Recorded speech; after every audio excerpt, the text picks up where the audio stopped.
Apa yang membuat Syekh meninggalkan Madinah, meninggalkan Arab Saudi, kemudian berdakwah di Indonesia dan memilih Nusa Tenggara Barat ya awalnya itu? Pertama kali mengenal Indonesia, mengenal NTB, kapan, dari mana sih? Sebenarnya kalau hubungan kita di tanah Indonesia bagi saya sudah dari SD. Dari SD kelas 3, 4 karena kita banyak belajar tentang negara Islam di mata-mata pelajaran. Di antaranya Indonesia. Saya dari dulu waktu SD, SMP saya suka di pas hari libur atau bulan libur. Dulu kan libur kita panjang. Ramadan, Syawal, Zulqa'dah, Zulhijjah. Itu libur panjang, libur sekolah habis ujian nasional, kita libur panjang. Dan ini biasanya Ramadan, Syawal, Zulqa'dah, Zulhijjah kan disebut bulan ibadah, banyakkan ibadah di situ. Dan juga kedatangan banyak tamu, umrah di Ramadan, kemudian ada umrah haji waktu haji.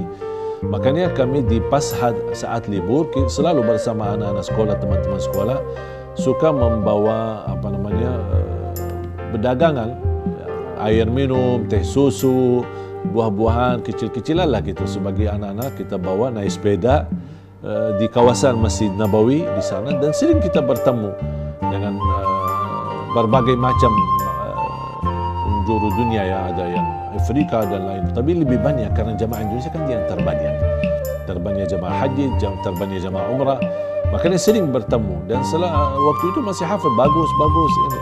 Jadi saya menurut, bagus. Jadi itu yang saya sudah belajar bahasa Indonesia. Ya, tapi saya yang terkesan di hati saya di waktu itu adalah kesopanan dari orang Indonesia sendiri itu.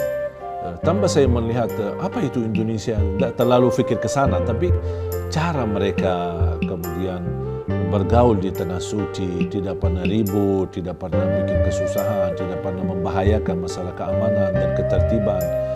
Jamaah haji, jamaah umrah Indonesia sangat teratur, sangat tertib, sangat disiplin luar biasa di tanah suci.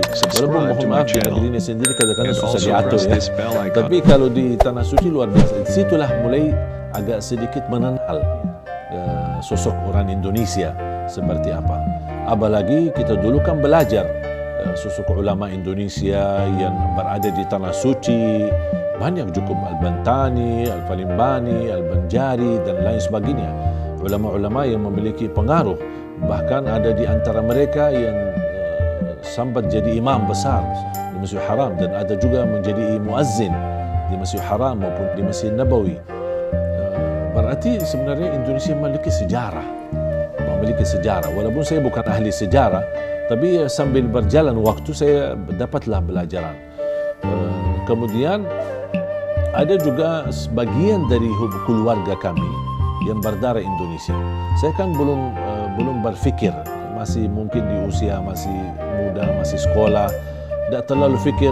Mohon maaf, kok nama antum sama dengan sama-sama Jabir gitu, tapi kok wajahnya beda gitu. Tidak fikir ke situ gitu. Tapi ternyata mereka orang Indonesia, tapi sama satu keluarga, walaupun jarak jauh, tidak terlalu dekat. Ini salah satu wasilah yang menjadi sebabnya saya bisa hadir di Indonesia.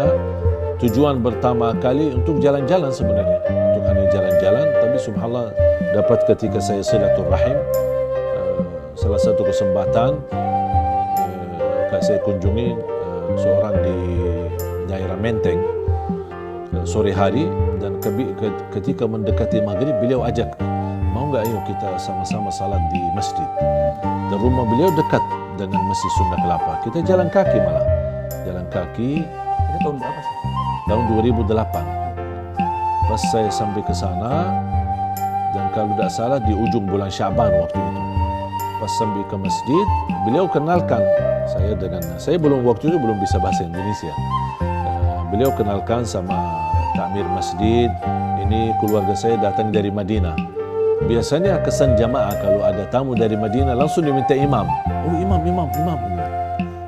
Dan kebetulan saya di Madinah memang imam di salah satu masjid, bukan imam Masjid Nabawi ya, di salah satu masjid. Apalagi saya dari usia 11 tahun menjadi penghafal Al-Quran. Jadi masalah jadi imam sudah biasa, sudah kebiasaan. Begitu saya sampai di Masjid Sunda Kelapa, dapat jadi imam salat maghrib, kemudian jadi imam salat isya. Hey there. Nampaknya Subscribe to mereka my channel. terharu And also press tersentuh this dengan bell bacaan. icon. Makanya mereka minta, bisa nggak sekalian Ramadan, karena kebetulan Ramadan waktu itu sudah mendekat. Dan alhamdulillah terjadilah berhubungan baik dan dilanjutkan dengan kontrak untuk saya jadi imam tarawih selama bulan Ramadan di Masjid Sunda Kelapa. Dan sebelum saya ke situ, saya ke Lombok karena saya mendampingi keluarga yang saya cerita itu yang ada hubungan darah Indonesia. Saya diajak jalan-jalan ke Indonesia, kemudian saya di Lombok. Dan ternyata di Lombok disambut dengan luar biasa. Karena ceritanya yang beredar, imam dari Madinah. Kalau imam dari Madinah pasti kesannya masih besar, masih ini. Makanya alhamdulillah cukup ramai orang-orang berkunjung, orang datang, kemudian bisa dapat jadi salat di sana dan juga memimpin tahfiz di beberapa tempat. Karena saya waktu itu belum bisa sama sekali bahasa Indonesia.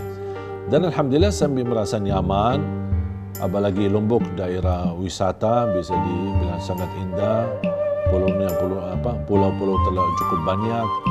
Di samping saya jalan-jalan bisa juga menikmati suasana, sekalian juga bisa mendapatkan belajar Al-Quran. Bahkan saya waktu itu sempat juga main bola, ikut main bola.